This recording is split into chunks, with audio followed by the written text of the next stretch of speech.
Pohon ara yang dikutuk. Markus 11 ayat 20-24 diambil dari Alkitab LAI 2003. Pagi-pagi ketika Yesus dan murid-muridnya lewat, mereka melihat pohon ara tadi sudah kering sampai ke akar-akarnya. Lalu teringat Petrus dan berkata kepada Yesus, "Rabi, lihatlah pohon ara yang kau kutuk itu sudah kering." Yesus menjawab mereka, "Percayalah kepada Allah.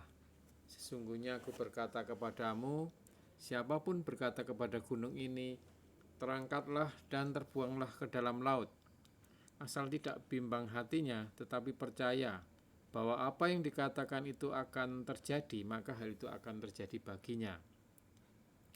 Karena itu aku berkata kepadamu, apa saja yang kamu doakan dan minta, percayalah bahwa kamu telah menerimanya, maka hal itu akan diberikan kepadamu." Kisah ini sama yang ditulis di Injil Matius pasal 21 ayat 18-22. Pohon ara adalah simbol dari bangsa Israel, sebagaimana tersebut dalam Yeremia 24 ayat 2, ayat 5 dan 8. Sharing ini diambilkan selain dari Alkitab juga ada buku yang berjudul Kehidupan Manusia Allah oleh Witness Lee, terbitan Jasperin, bab 16. Juga berita ketiga dari Konferensi Internasional Pelatihan Para Penutua dan Sekerja pada bulan April tahun 2022. Pohon ara ini melambangkan bangsa Israel.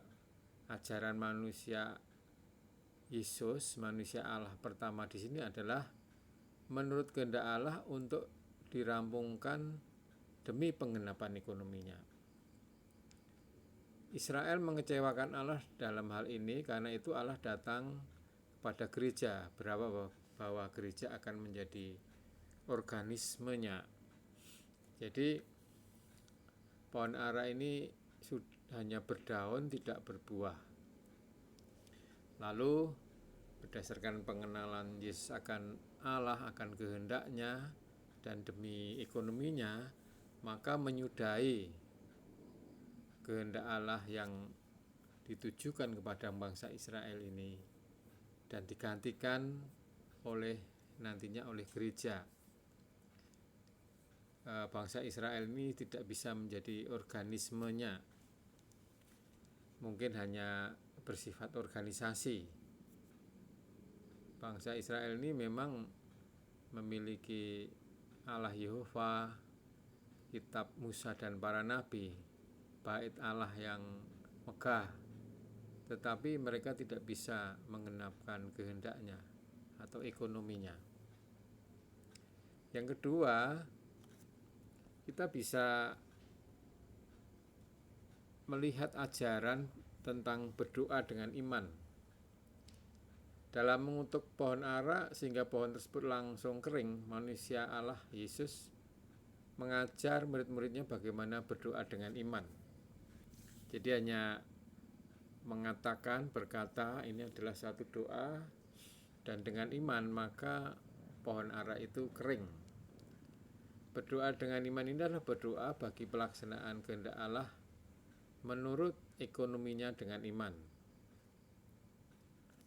Kemudian yang ketiga adalah umat perjanjian baru dilambangkan ranting-ranting pohon anggur di Yohanes 15. Ini umat perjanjian baru ini adalah gerejanya.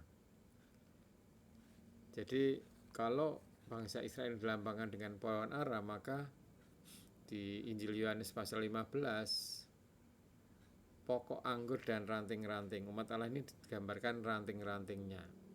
Ranting-ranting itu menempel secara organik ke pohon anggur. Dia mendapat penyaluran makanan nutrisi dari pohon anggur ini, sehingga ranting-ranting ini bisa menghasilkan buah. Nah, ranting-ranting ini adalah gerejanya. Apabila gereja tidak menghasilkan buah, maka catatan di ayat 5 dan 6 itu akan dipotong dari pohonnya ini. Otomatis akan kering ya, kemudian akan dibakar, dikumpulkan dibakar. Nah, ini menandakan bahwa apabila gereja tidak menghasilkan buah ini, maka Allah juga tidak bisa mengharapkan gereja secara umum ini. Harapannya adalah anggota gereja, yaitu sekelompok orang yang tetap tinggal di pohon anggur ini menghasilkan buah. Sekelompok orang ini sebenarnya adalah para pemenang, disebut para pemenang ya di kitab Wahyu.